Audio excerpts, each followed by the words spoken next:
¿Ven, no? Más o menos.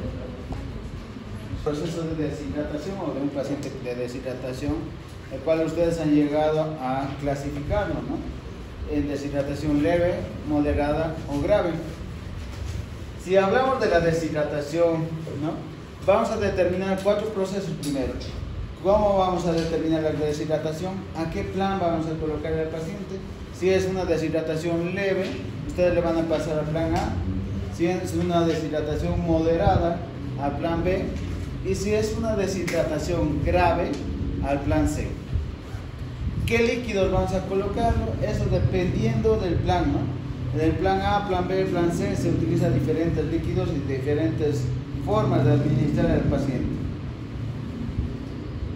Comenzando con el plan A, ¿qué vamos a hacer? ¿Qué es el plan A? ¿Cómo hacen ustedes? Ya han hecho prácticas, ¿no?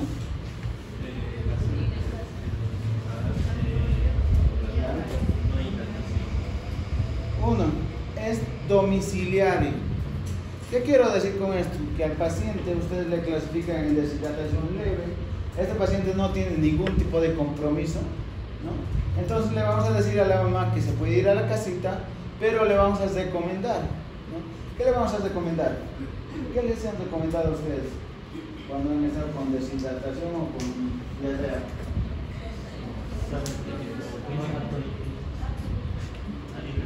¿Solo agua le daríamos al paciente?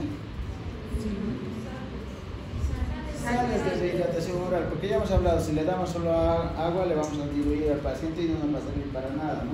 Entonces le damos sales de rehidratación oral. ¿Saben por qué se han formado las sales de rehidratación oral? Por electrolitos. ¿Qué más? Son electrolitos. ¿Saben hacer unas sales de rehidratación casero? Sal, azúcar.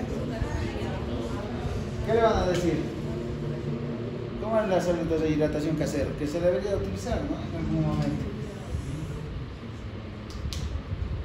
¿Cómo es? Tibio, enfriado, ¿no? Un poquito tibio. Le colocamos una cucharada de sal y 2 cucharillas de azúcar, ¿no? Actualmente algunos dicen que le podemos colocar bicarbonato, pero la terapia de rehidratación oral solo te dice eso, ¿no? Esa es la sal de rehidratación casera. Pero ahorita les voy a demostrar por qué están formadas las sales de rehidratación. ¿Qué más? Aparte de darle sales de rehidratación, ¿cómo le van a decir que le den las sales de rehidratación a su paciente? A libre demanda. A libre demanda, ¿no? Hace deposicioncitos, como hemos dicho, los líquidos, el balance de los líquidos. Hace la deposición, la misma cantidad le tenemos que poner al paciente, ¿ya? Entonces le podemos decir que le dé la misma cantidad de las deposiciones que haga. Pero hay otro método también, ¿no? Se los dice 50 ml por kilo peso, le podemos sacar cuántas deposiciones está haciendo, de acuerdo a eso le damos a las sales de rehidratación oral, ¿ya? ¿Qué más le vamos a decir? Si el paciente sigue lactando, que siga lactando, ¿no? Porque es muy importante lo que es la leche materna, ¿ya? Para el paciente seguramente el año pasado ya han llevado leche materna y saben por qué está formado la leche materna. ¿Qué más? Bebidas abundantes. ¿Qué comida le vamos a decir que coma? Sopita. ¿Qué? ¿Sopa? Sopa de pollo. No, es buena la sopa de pollo, ¿no? Es comida astringente lo que le vamos a dar. Técnicamente, actualmente esa comida astringente o la dieta astringente ya no se utiliza tanto, ¿no? ¿Por qué? Porque la dieta astringente lo que lleva es, en algunos casos, maicena. Y la osmolaridad de la maicena es muy alta, ¿no? Entonces lo que le va a producir es una diarrea osmótica al paciente, ¿ya? Por eso ya no se utiliza. Pero sí le podemos decir algunas cosas que coma, ¿no? Como compota de manzana, plátano. El plátano es muy importante porque tiene potasio, ya vamos a estar viendo electrolitos. ¿Qué más? Una sopa, ¿no? ¿Qué más? ¿Qué más le dices? ¿Le damos antibiótico? No, ¿ya? No le damos al paciente antibiótico, a no ser que tengamos específicamente un diagnóstico de algo patológico que está pasando con el paciente. Pero la mayoría de los casos, en un caso de diarrea, es viral. Y el virus es autolimitado. ¿Qué quiero decir con autolimitado? Dura aproximadamente 5 días. ¿ya? Ahora, si tiene algún tipo de parásito o otra situación, sí ameritaría darle algún tipo de antibiótico o algún tipo de antiparasitario, ¿no? ¿Qué más? ¿Ustedes qué creen? ¿Que la vía oral es similar a la endovenosa? Bueno, ¿cuáles son las ventajas de la vía oral? ¿Cuáles creen? Bien. No es invasivo. ¿Qué más? Es más barato, más económico. ¿Qué más? Es una ventaja, ¿no? En salud es una ventaja, ¿no? Los que hagan gestión hospitalaria van a determinar cuánto gastan y cuánto tienen que ganar y todas esas cosas, porque salud es economía. ¿Qué más? No tiene complicaciones, ¿ya? Ustedes al paciente, si tolera la vía oral, es mejor darle por vía oral las sales de hidratación oral. ¿Por qué? Porque la biodisponibilidad de lo que es las sales de hidratación oral cuando llega al intestino tiene la misma velocidad de absorción, ¿ya? Algunos dicen entre 20 milisegundos que se absorbe lo que es el agua, y además no se absorbe todo el agua, ¿no? Se absorbe lo que necesita el organismo, ¿ya? Lo que se quiere el organismo, al igual que lo que son el sodio, el potasio, el cloro, lo que se quiere. Si se quiere sodio, va a absorberse el sodio. Si se quiere potasio, se va a absorber el potasio. En cambio, en la vía endovenosa, nosotros estamos calculando cuánto le vamos a colocar por esa vía, ¿no? Y tenemos que hacer un buen cálculo, porque si le metemos más líquido, ya hemos dicho que le vamos a hacer una hiperhidratación y le podemos causar más rápido la muerte, inclusive al paciente, ¿ya? ¿En quiénes no daríamos al paciente la vía oral? Contraindicaciones.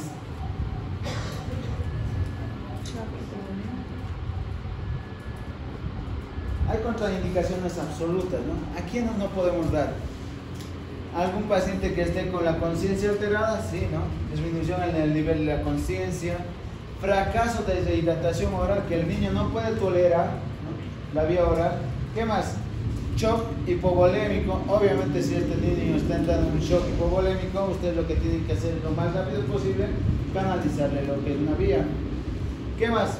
Hilio paralítico metabólico. El potasio hace lo que es el hilio paralítico en principio. Una hipopotasemia nos puede llevar a un hilio paralítico metabólico. ¿Qué más? Sepsis, fracaso de deshidratación vía oral, ¿no?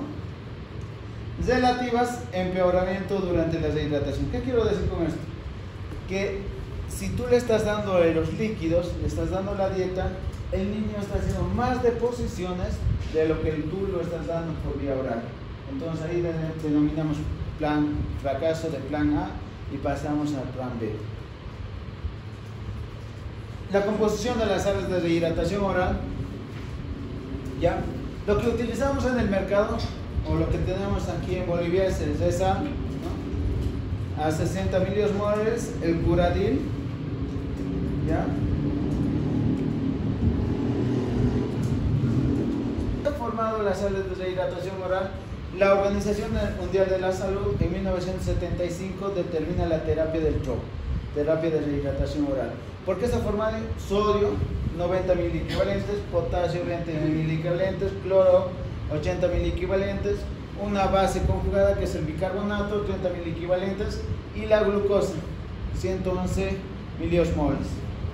Lo que hacía una alta osmolaridad, ¿no? 330 miliosmoles. ¿Y estará bien eso? ¿Podemos utilizar esas sales de rehidratación oral?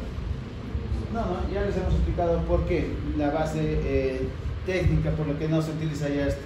Entonces, actualmente lo que estamos utilizando es de baja osmolaridad, de 60 miliosmoles, ¿ya?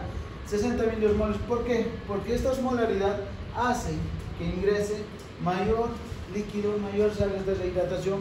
Aparte, si estamos utilizando la dextrosa o la glucosa, ¿no? Ingresa, la glucosa es un cotransportador del sodio, ¿no? Entonces lo que ayuda es que ingrese más sodio, más agua al organismo. Por eso se utiliza de baja osmolaridad, para no tener este problema que teníamos por la diarrea, ¿no? Que si le damos de mucha osmolaridad, el paciente va a tener diarrea. ¿Qué más? Si con el plan A ustedes no le rehidratan al paciente o está haciendo mucha eliminación de las deposiciones o de los vómitos, lo que hacemos es pasar al plan B. ¿Ya? ¿Y cómo es el plan B?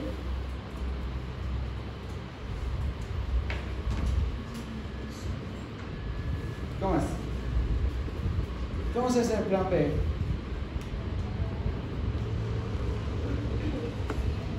Es un plan de rehidratación. ¿Pero qué hacemos? Lo internamos transitoriamente al paciente, entre 4 a 6 horas aproximadamente. ¿Ya? ¿Y qué hacemos? Le rehidratamos al paciente con sales de rehidratación oral. Pero ¿cuál es la diferencia? Como va a estar hospitalizado, es controlado, porque nosotros vamos a controlar cuánto le vamos a dar al paciente. Es monitorizado, porque nosotros tenemos que abrir una hoja de monitoreo y determinar cuánto le estamos dando, cada cuánto le estamos dando al paciente y cuánto en total le vamos a dar al paciente. ¿Ya? Y es supervisado. ¿Por qué? Porque ustedes van a ver si el paciente tolera o no tolera, ¿no? Este plan A siempre resulta bien cuando el paciente está con sed, ¿no? Ya hemos hablado.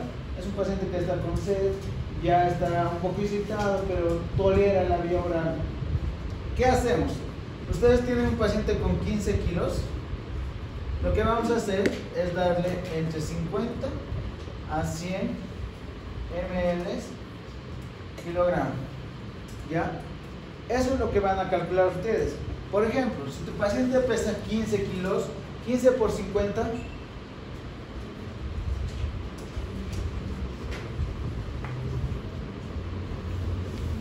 56.8. Ah, ya, 46.8.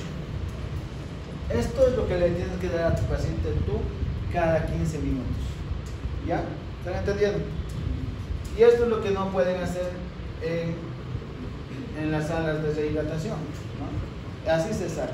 Entonces tú tienes que colocarle, comienzas, por ejemplo, que ahora estamos 19, digamos, 19.0. Le estoy comenzando con 46 ml. Toma, no toma, ¿cómo toma? Si vomita, no vomita, todo eso tenemos que anotar aquí. ¿Ya? Entonces tú a las 19:15 de nuevo le tienes que dar 46 ml. En total, tú a la hora le vas a dar 187 y en las 4 horas que le vas a dar a tu paciente, a las 4 horas le vas a dar ¿cuánto? 750 ml. Ese es el plan B. ¿Ya? Eso es lo que tú tienes que hacer a tu paciente. ¿Qué problemas tenemos? ¿Cuándo decimos fracaso del plan B? Si empeora la deshidratación, si el paciente está vomitando, no está tolerando bien la vía oral o está haciendo más deposiciones, más cantidad de deposiciones que el líquido que le estamos dando. ¿Ya? A eso se denomina fracaso del plan B. ¿Qué más? No se consigue lo que es la deshidratación en menos de 8 horas, determinamos fracaso del plan B. ¿Qué más? Rechazo de la toma de sales de rehidratación, fracaso del plan B. Presencia de vómitos incoercibles, distensión abdominal progresiva, gasto fecal mayor al ingresado y al certificado, se debe iniciar la rehidratación endovenosa. ¿Ya?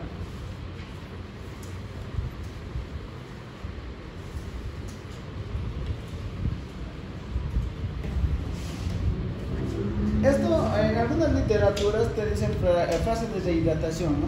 Cuando no pasas todavía al plan C, tu paciente no está tolerando bien la vía oral, sí podemos entrar a la fase de rehidratación por endovenosa, por la vía endovenosa, ¿ya?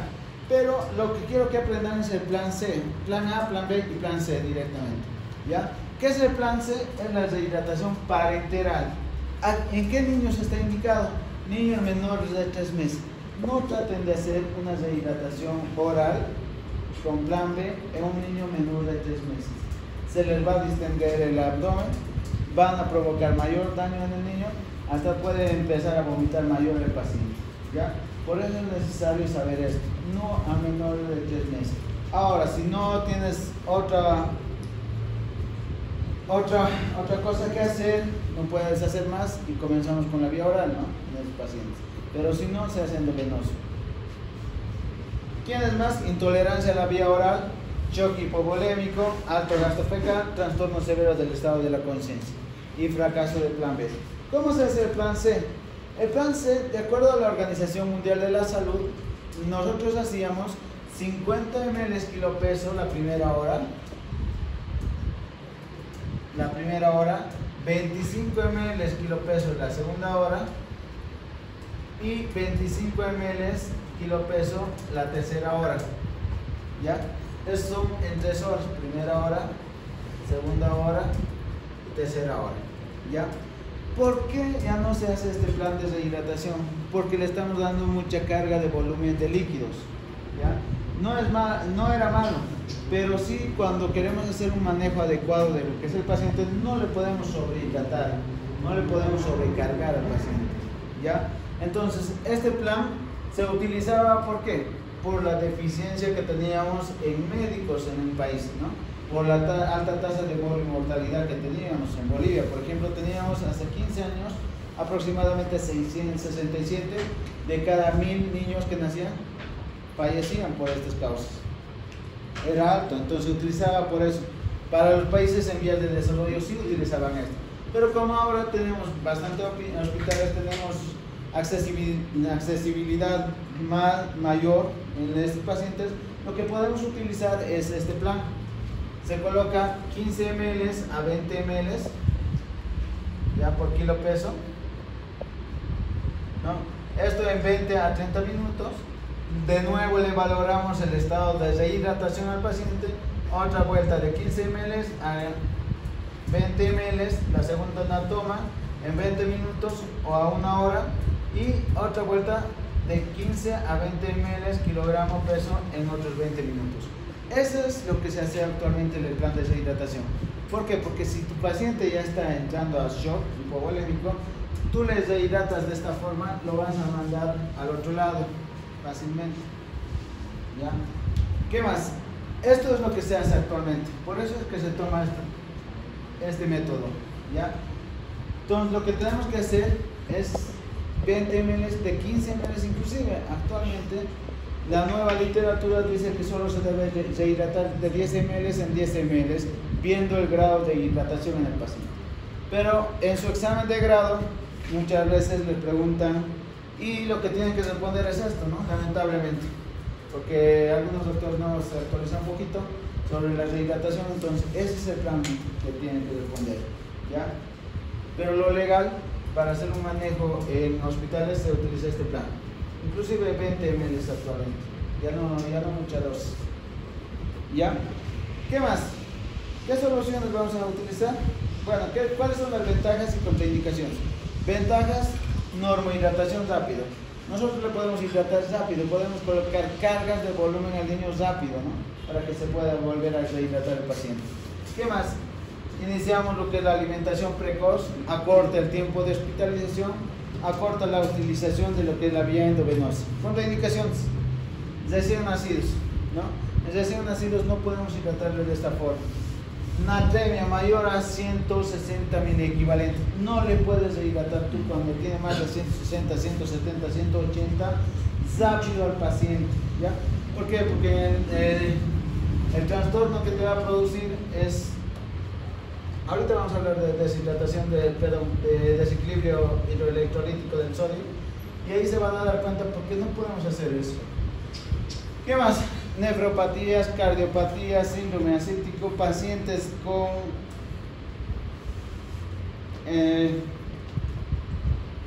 pacientes que estén desnutridos, ¿no? Eso tienen que tener cuidado en estos pacientes. Cuando el paciente está desnutrido, ¿qué tiene?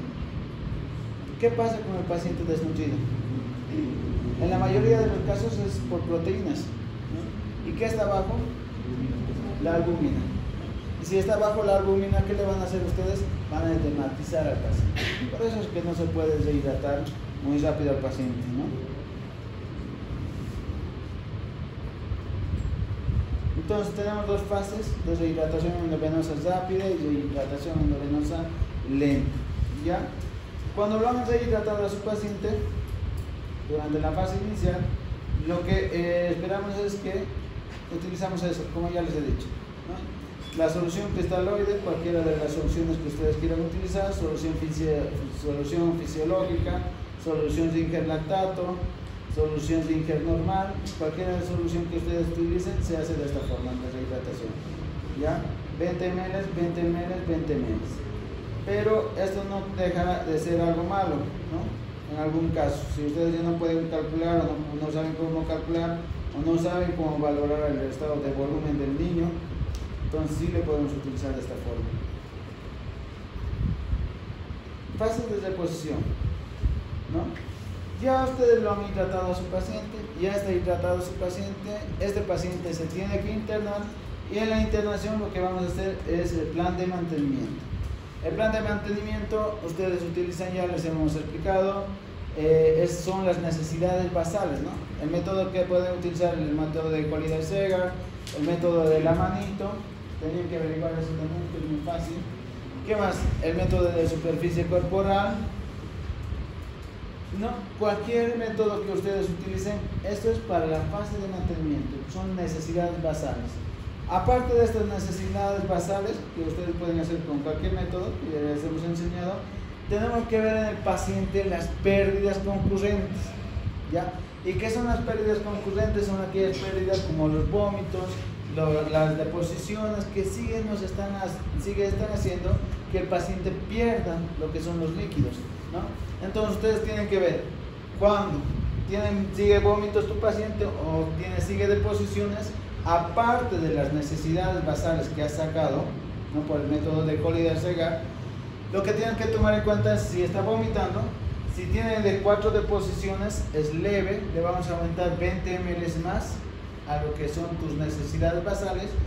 Si tiene 6 a 8 deposiciones y o vómitos, vamos a aumentarle 40 ml más a las necesidades basales, 40 ml más kilopeso, ¿no? Y si tiene más de 8 deposiciones, 60 ml más kilopeso. ¿Ya? Hemos dicho, necesidades basales por método de Collier-Segar, más pérdidas concurrentes, los vómitos o deposiciones que tenga tu paciente, más el déficit previo. Siempre y cuando nosotros tengamos peso corporal antes de que este paciente esté cursando o haya cursado con lo que es la diarrea o los vómitos, ¿ya? De acuerdo a la edad, menores de 2 años, dependiendo de la deshidratación, lo vamos a aumentar más 5%, dependiendo si es moderado más 10% o grave más 15%, dependiendo, ¿no?, del paciente. Entonces lo que sacamos es el déficit de líquidos, peso previo menos el peso de deshidratación. Lo que hacemos es sacar el porcentaje de deshidratación. Después de sacar el porcentaje de deshidratación, vamos a hacer el peso previo con el peso que tenía el paciente menos el peso de deshidratación dividido entre el peso previo por 100. Esto es tu déficit previo, y de acuerdo a eso te va a dar si ha perdido el 10%, el 15% o el 5%. Y ustedes de acuerdo a eso van a aumentarle el déficit previo más. ¿Ya? Que en su plataforma voy a subir algunos cálculos para que vean ustedes, para que se den más cuenta, para que un poquito más se den cuenta. ¿Ya? Entonces, tú cuando ya lo has tratado a tu paciente, tienes que ver todas estas causas más. ¿Me entienden? ¿Están entendiendo? ¿No? Ya lo has tratado con el plan B, con el plan C, con el plan C. Entonces tú le internas al paciente, tienes que tener necesidades basales diarias, que es 1/3 de lo que vamos a utilizar, las pérdidas concurrentes, que es 1/3 de lo que vamos a utilizar, y el déficit previo, que es la mitad de lo que vamos a utilizar. Todo eso se suma y lo vamos a dividir entre 2. Las primeras 8 horas le vamos a colocar la carga, la mitad de lo que hemos sacado, y las otras 16 horas, la otra mitad de lo que estamos sacando, ¿no? ¿Han entendido? No se divide una vez. Vamos a sacar necesidades basales. ¿Cómo sacamos las necesidades basales? Con el método de Collier-Segar. Si empezamos 10 kilos, ¿cuánto será la necesidad basal? ¿Qué? 1000. 1000. Más las pérdidas concurrentes. ¿Cuánto tu paciente está vomitando? ¿No? Si vomita, por ejemplo, qué sé yo, 4 veces o 4 veces le colocaremos. 4 veces, ¿cuál van a utilizar? ¿Más cuánto van a colocar? Más 20 ml. Entonces 20 por 10.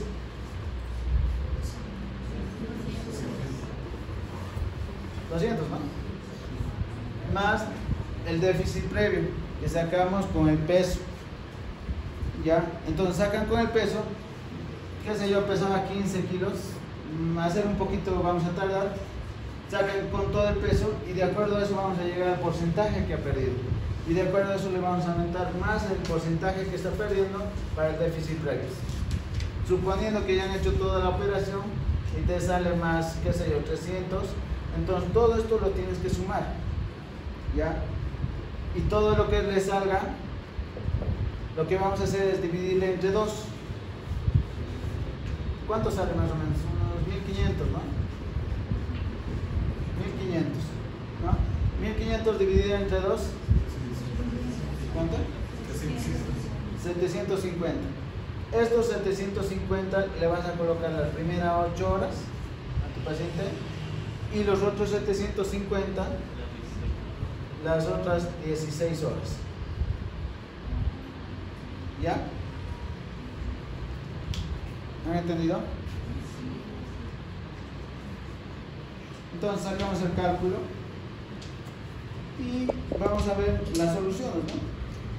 ¿Qué es la solución fisiológica? Es una solución isotónica que tiene aproximadamente 300 miliosmoles.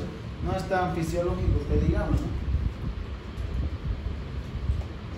Puede causar, te aporta lo que es agua, sodio, cloro, por la concentración que tiene, ¿no? Puede causarte edema si excedes en lo que es la solución fisiológica. Puede llevarte a una acidosis hiperclorémica, una de las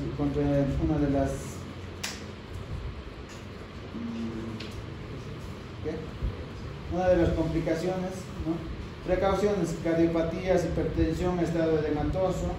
La velocidad de administración que tú puedes utilizar o que puedes colocarle en tu paciente es de 150 a 300 miliosmoles hora.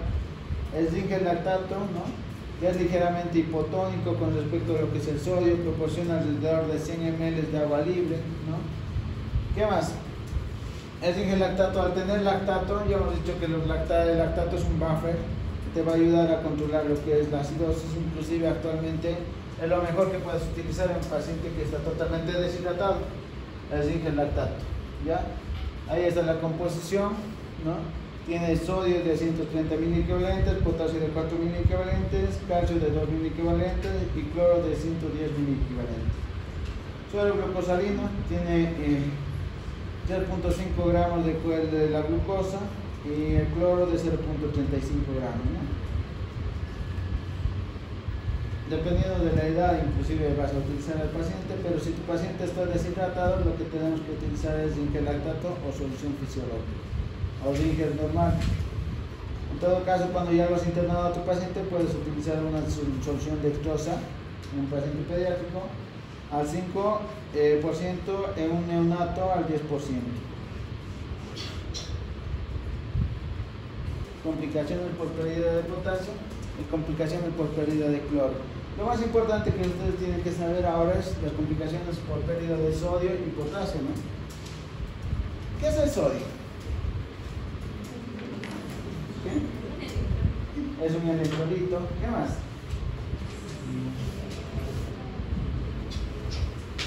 ¿Cómo es? Un cation. Es un cation dominante del líquido extracelular. El 40% se encuentra en los huesos, ¿no? El menos del 3% vamos a encontrar dentro de lo que son las células, en el líquido intracelular, ¿no? El resto se encuentra en el espacio intersticial, en el espacio intravascular, ¿ya? ¿Cuánto es lo normal de sodio en el espacio extravascular? 135 a 145, ¿no? Eso es lo normal que tienen que encontrar ustedes en su laboratorio, ¿ya? ¿Qué más? Está regulado por la osmolalidad celular, que ya les hemos explicado. Está regulado por el aumento de volumen intravascular, que ya se les ha explicado también todo eso, ¿no? La ADH, el sistema renina, angiotensina, aldosterona. ¿Cómo ingresa el sodio al organismo? Ingresa por la dieta en la mayoría de las, en el mayor porcentaje, ¿ya? Esto depende, ¿no?, de la dieta. ¿Ustedes qué comen más? Frituras, ¿no? Comen papas fritas, ¿qué más? ¿Qué? Pollo esquintón. Entonces, ¿comemos alta sal? Sí, tenemos una bastante concentración de sal, ¿no?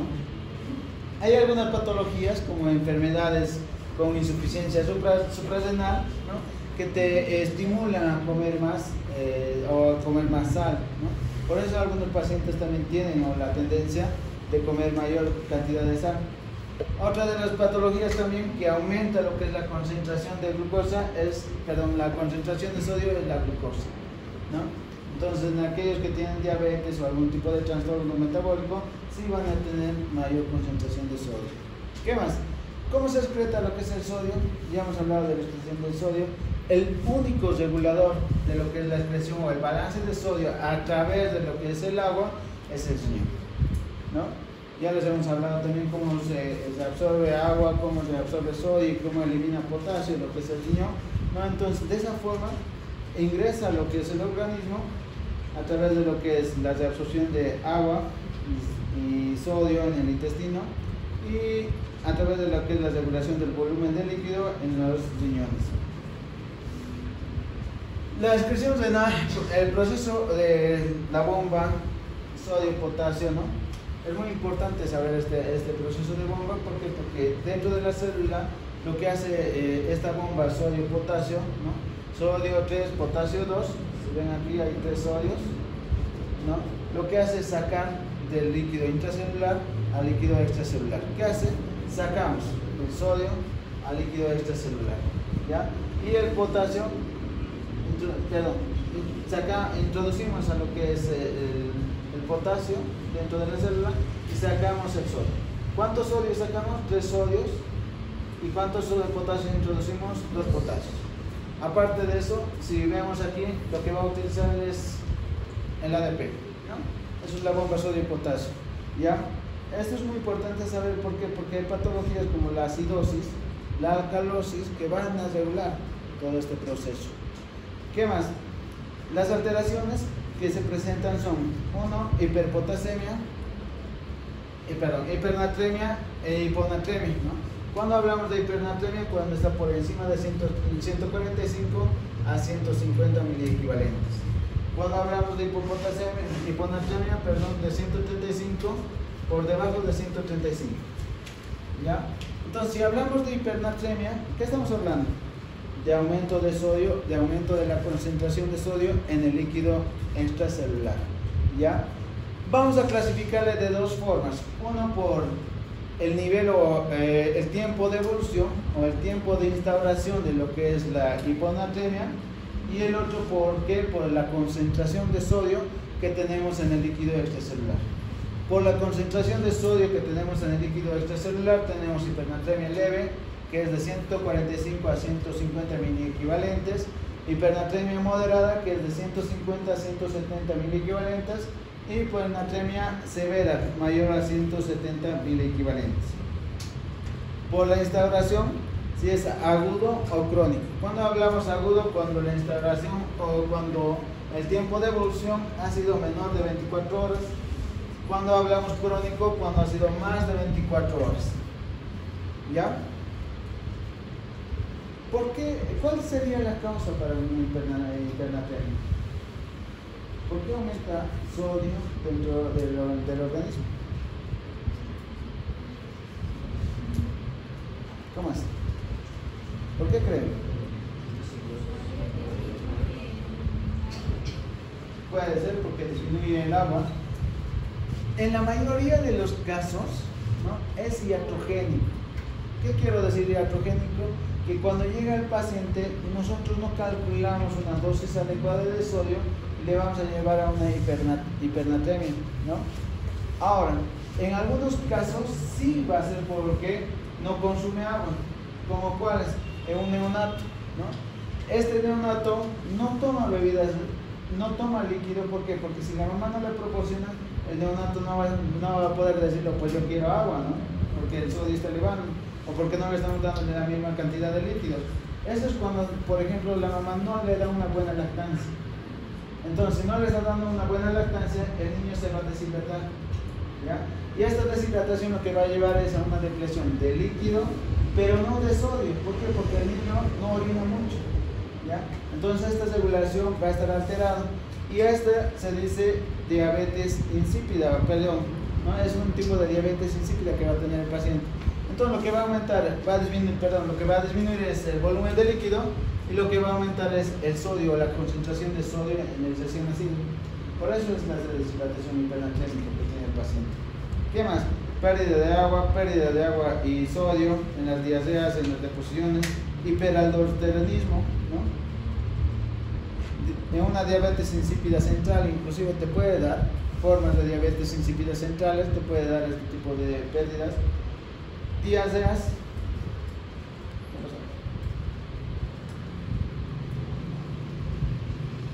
¿no? Diabetes insípida nefrogénica, te puede dar este tipo de deshidrataciones, causa una forma de pérdida urinaria masiva de lo que es el agua, ¿no? En la orina, y la orina es un poco más diluida, por eso es la diabetes insípida nefrogénica inclusive, ¿ya? ¿Qué más? Entonces, en el cuadro clínico vamos a tener, ya hemos hablado de lo que es el aumento de lo que es el sodio, las causas, la etiología clínica. Y en específico, la piel del abdomen presenta una consistencia un poco más pastosa, ¿no? En el sistema nervioso central va a estar el paciente irritado, puede llegar a convulsionar el paciente, cambios del nivel de la conciencia, puede llegar a tener fiebre, hiperglicemia e hipocalcemia, ¿no? Y las complicaciones más frecuentes o más peligrosas que podemos tener en el paciente son las hemorragias cerebrales, hemorragia subdural, subaracnoidea, hemorragia parenquimatosa, ¿no? Una corrección demasiado rápida de lo que es el sodio nos puede llevar a este tipo de hemorragias. ¿Por qué creen? ¿No? Puede llevarnos a una complicación por complicaciones trombóticas, ictus, senodurales, ¿no? ¿Por qué creen que nos puede llevar a una complicación mayor si lo corregimos más rápido? ¿Qué? Te va a causar un edema cerebral, ¿ya? ¿Por qué? Porque el cerebro normal, la osmolaridad normal, hace un efecto de pérdida de masa. Si ven aquí, el cerebrito se ha encogido, ¿no?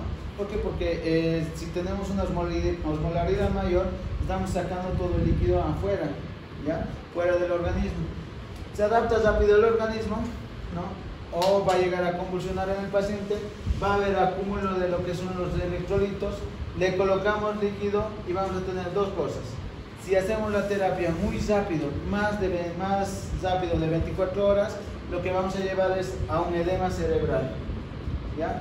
Y a una muerte en el paciente, ¿ya? Ahora, si ustedes hacen una terapia adecuada, apropiada, lo que vamos a hacer es llevar a un cerebro normal, nuevamente. Eso colóquense en su cabecita. ¿Por qué?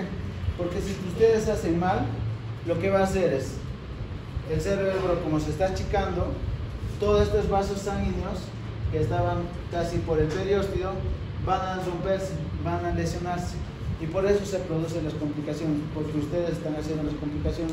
Entonces lo que va a llevar a estas complicaciones más frecuentes de hemorragias cerebrales es ¿por qué? Porque tú no estás haciendo bien la terapia de rehidratación en tu paciente, la terapia de restablecer lo que es las alteraciones de lo que es el sodio, ¿ya? Entonces, ¿cuál es el tratamiento?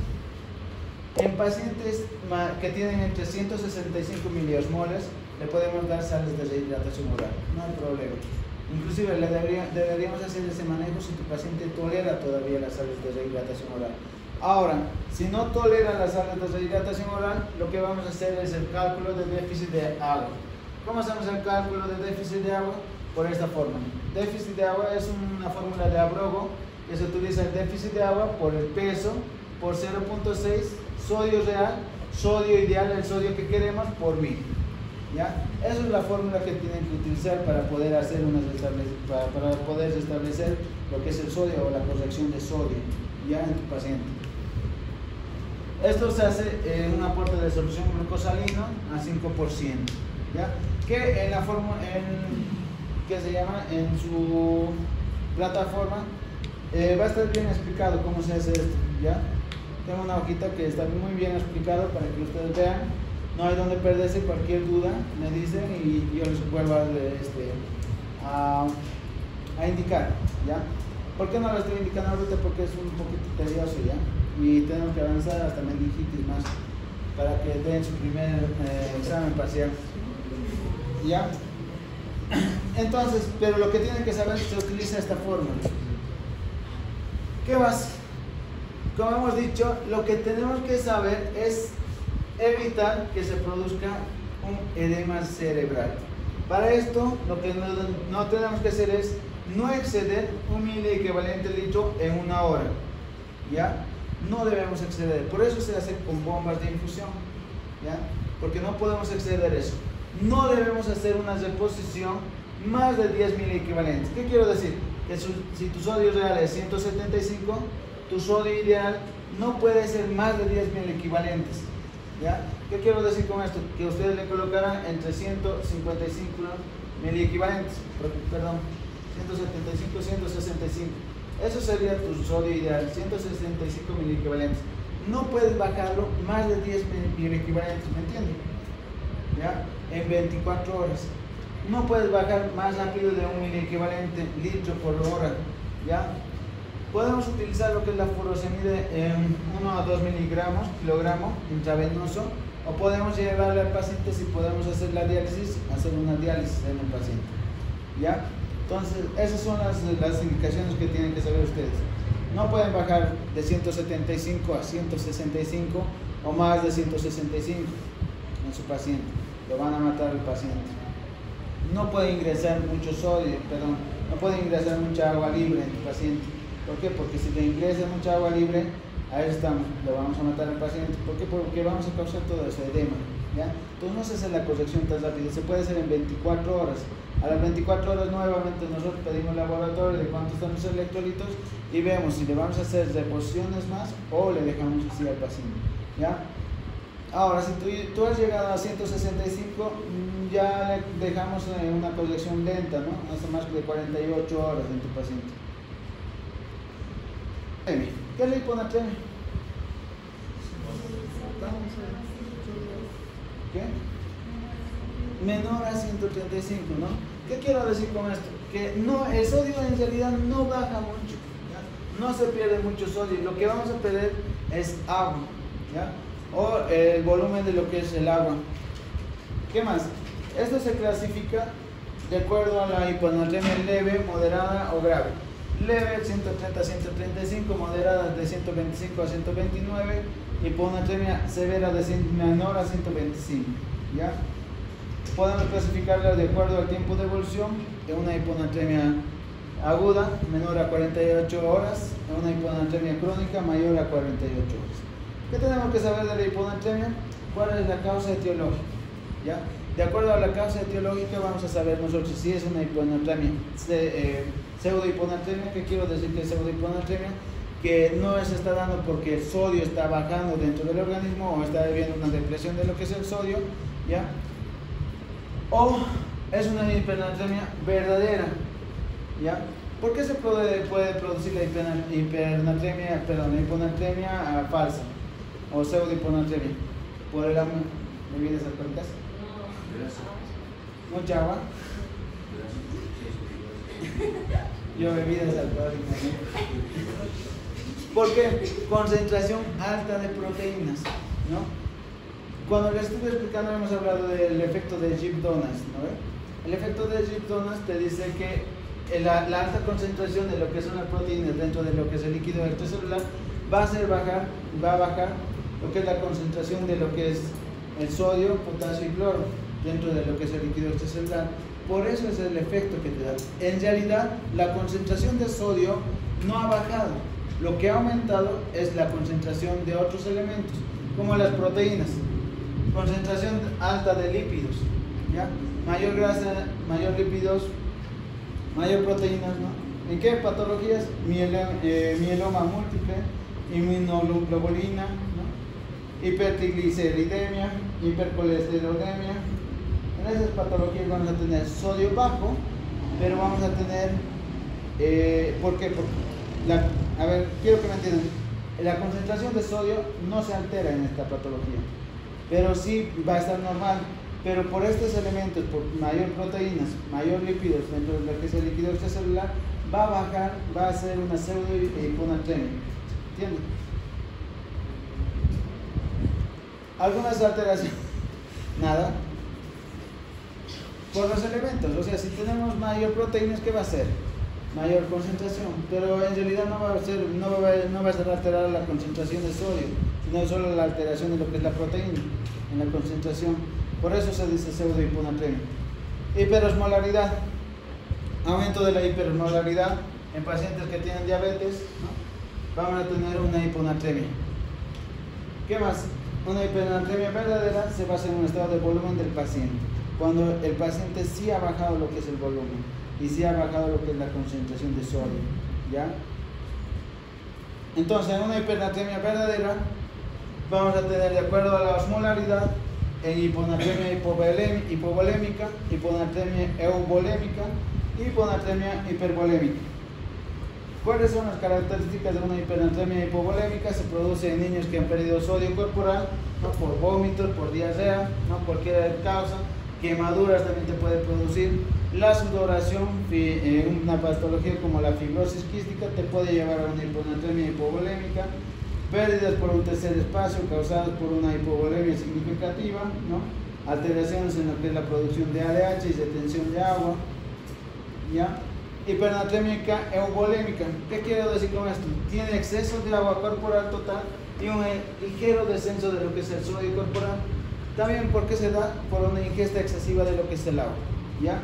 Acetato por un trastorno en lo que es el ADH, tumores malignos que producen más ADH, tumores en el sistema nervioso central, infecciones, hemorragias, traumatismos, tumores, trombosis, ¿no? Algunos medicamentos como opiáceos, fármacos anticonvulsivantes que te pueden llevar a una hipernatremia euvolémica. Otro tipo de las hipernatremias, hiponatremia hipervolémica, ¿no? Cuando el exceso de agua sube también lo que es el sodio, ¿no? Eso se da por patologías como la retención de agua y sodio, como te da lo que es el hiperaldosteronismo, ¿ya? Es una patología como la insuficiencia renal hiponatrémica. Entonces, lo que ustedes van a hacer en su paciente, ya les hemos enseñado hiponatremia, sodio menor a 135. ¿Qué vamos a hacer? Vamos a ver si es patológico o no es patológico, o es una pseudohiponatremia. ¿Cómo vemos eso? De acuerdo a la osmolaridad del paciente, ¿ya? Si la osmolaridad del paciente va a estar más de 200 biliosmoles y tú vas a tener una hiperglicemia, entonces estamos hablando de una pseudohiponatremia, ¿ya? Ahora, si la osmolaridad de tu paciente va a estar isosmolar, entre 285 a 295, las causas pueden ser por una hiperlipidemia, hiperproteinemia, ¿ya? Ahora, si la osmolaridad está por debajo, sí estamos hablando de una verdadera hiponatremia verdadera. Ahora ya saben cómo pueden clasificarlo también a través de lo que es la osmolaridad. ¿Y cómo sacan la osmolaridad? Ya les he enseñado a sacar la osmolaridad. Es un poco complicado, líquidos, por eso les dije que lean más antes de venir, porque sí te toma mucho aprender esto, y manejar en el paciente es peor todavía. Por eso es que si sabes manejar líquidos, en cualquier lado te llaman. ¿Ya? Entonces, ¿qué vamos a hacer? Si tenemos la osmolaridad menor a 275, lo que tenemos que pedirle es la osmolaridad urinaria, ¿ya? Es una hiponatremia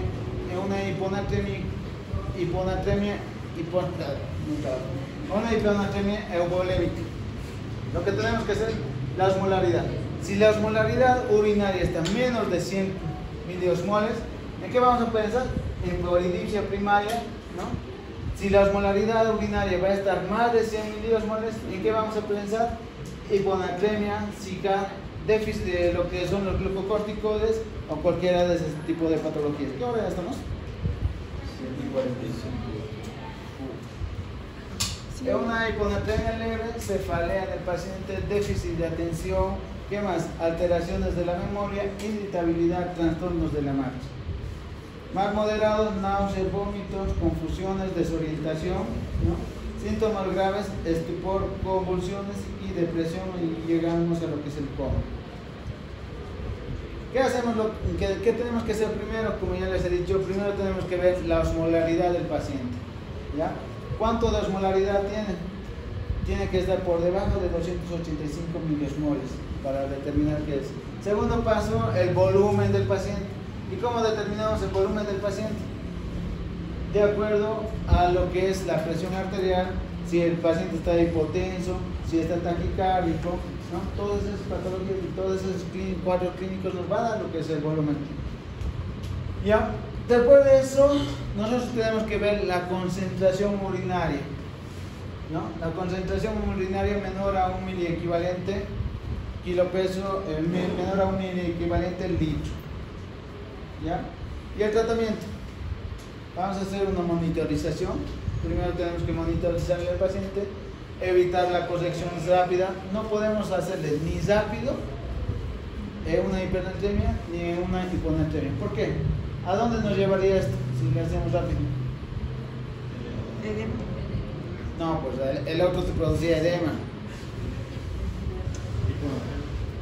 A una desmielinización. Vamos a ir a destruir, ¿no? Porque vamos a utilizar otros elementos.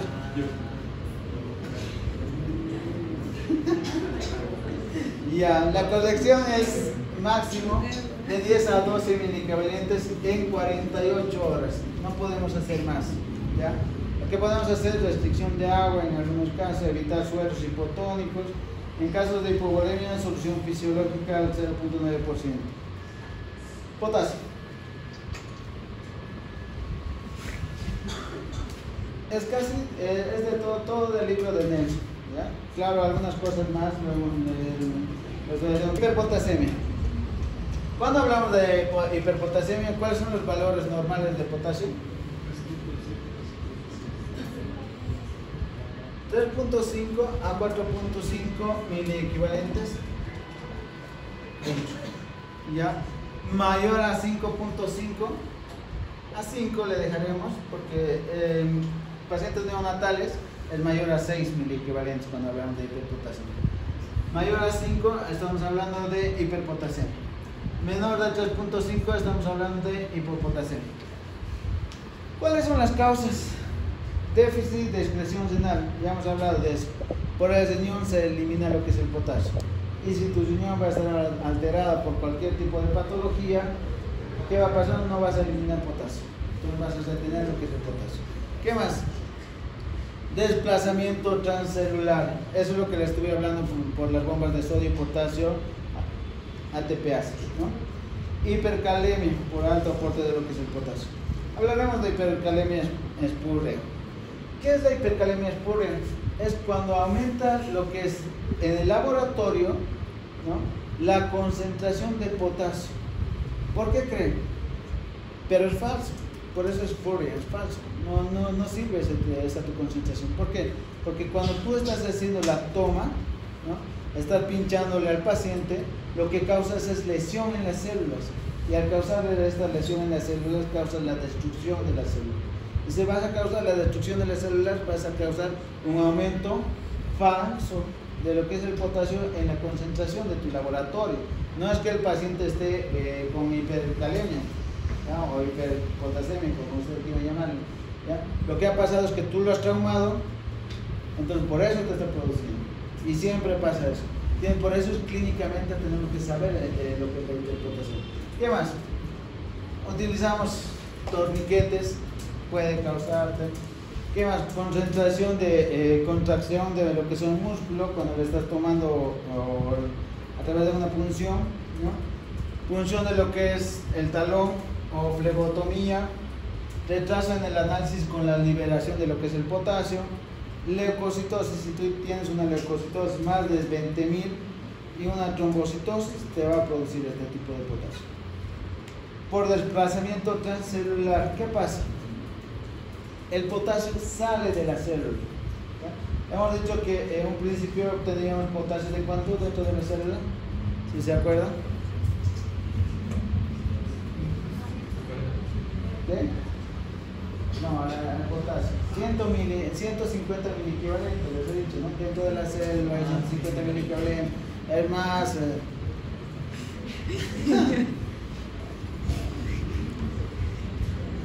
Hay algunos procesos, como cuáles, que van a hacer que salga este potasio de la célula, ¿ya? Y eso nos va a dar una hiperpotasemia. ¿Cuáles son? Acidosis. Tú tienes acidosis en tu paciente, va a salir el potasio dentro de la célula, fuera de lo que es la célula. ¿Qué más? ¿Qué creen? ¿Qué proceso más? No sé de cuál, no sé. Chicos, estudien. Sí. ¿Qué te incrementa lo que es el potasio dentro de la célula? ¿Y qué te hace que salga de lo que es la célula? Ahí está, no, vea pues, incrementa. ¿Qué incrementa? La insulina. La insulina. ¿Qué más incrementa? La glucosa. La glucosa. ¿Qué más incrementa? Betacatecolaminas. ¿Qué más incrementa? Alcalemia. ¿Qué más? Exceso de sodio. Hiperosmolaridad. Eso es lo que tienen que saber. ¿Ya? Esas causas hacen que incremente el ingreso de potasio a la célula. Pero ahora, ¿qué hace que salga de la célula fuera, el potasio hacia afuera de lo que es la célula? ¿Ya? ¿Qué más? ¿Ya? ¿Qué más? Alfa-catecolaminas, acidecia. Ya. Entonces, ustedes si tienen una alcalemia, ¿qué van a tener? ¿Ingreso o salida de potasio? ¿Cómo es? Ya ahí está.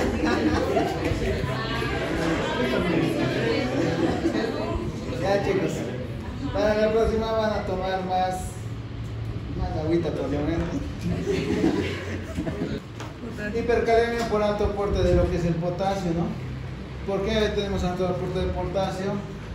Puede ser exógeno o endógeno. Endógeno, ¿por qué creen? Razonen un poquito. Hay muerte celular, ¿no? ¿Y en qué pacientes va a haber muerte celular? ¿Qué? Ya, puede ser. Ya no han visto el doctor Caos también cuando se muere su músculo y tiene más aumento de potasio y le está queriendo dar un paro, todo eso. Síndrome de lisis tumoral, ¿no? Tumores, se están matando los tumores, va a haber en CA, cuando ustedes tienen un paciente, sí aumenta potasio, sí se puede morir por esa causa. ¿Qué más? De absorción de hematomas, xantomiólisis, coagulación intravascular diseminada, ¿no? Y exógenos, aporte. Ustedes han hecho un mal cálculo, le han dado mucho potasio y va a morir el paciente. Déficit de excreción renal, ¿no? Insuficiencia renal aguda, insuficiencia renal crónica, acidosis tubular renal, hipercalemia, trasplantes renales y todas esas cosas que va a producir. ¿Cuál es la clínica de la hiperpotasemia? Alteración en la conducción, ¿no? Vamos a tener una alteración que ahorita les voy a explicar muy bien para que ustedes aprendan cuándo van a decir si mi paciente está queriendo entrar a paro. ¿Ya? ¿Qué más? Esto no vamos a hablar mucho ahorita. Alteraciones en la parálisis flacidez y ascendente, ¿no? En tu paciente lo que vas a tener. ¿Qué es lo normal? Esto quiero que aprendan muy bien. ¿Por qué? Porque de esto depende la vida de sus pacientes, ¿ya? Si ustedes no van a reconocer un electrocardiograma de manera adecuada, lo que van a hacer es le van a matar a su paciente, ¿ya? ¿Y qué vamos a ver? En una hiperpotasemia leve, lo que vamos a ver es esto. La onda T, que es de esta forma, se va a hacer más picuda, ¿ya? Entonces ustedes, si ya están viendo eso, piensen que sí, este cuate está con hiperpotasemia moderada.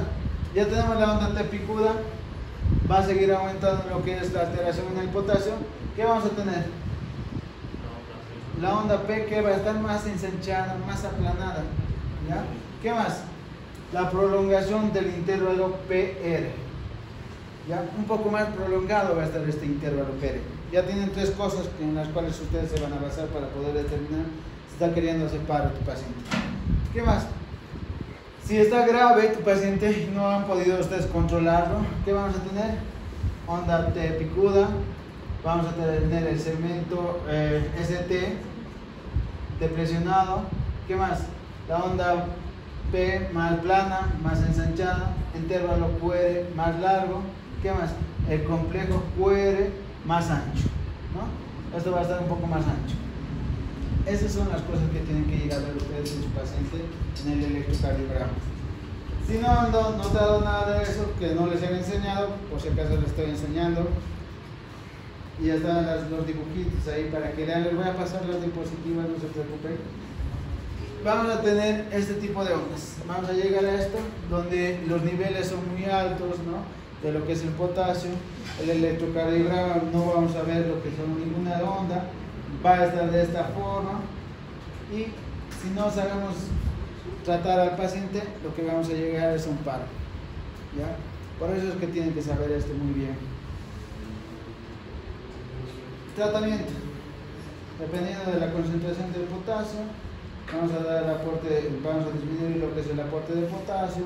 Podemos darle diuréticos, podemos hacer una pérdida gastrointestinal, podemos darle bicarbonato, ¿no? Podemos darle insulina a lo que es el paciente, podemos nebulizarle con salbutamol, ¿no? Y todas esas cosas en el paciente. Tenemos que llegar hasta niveles más bajos de potasio, menor a 3.5.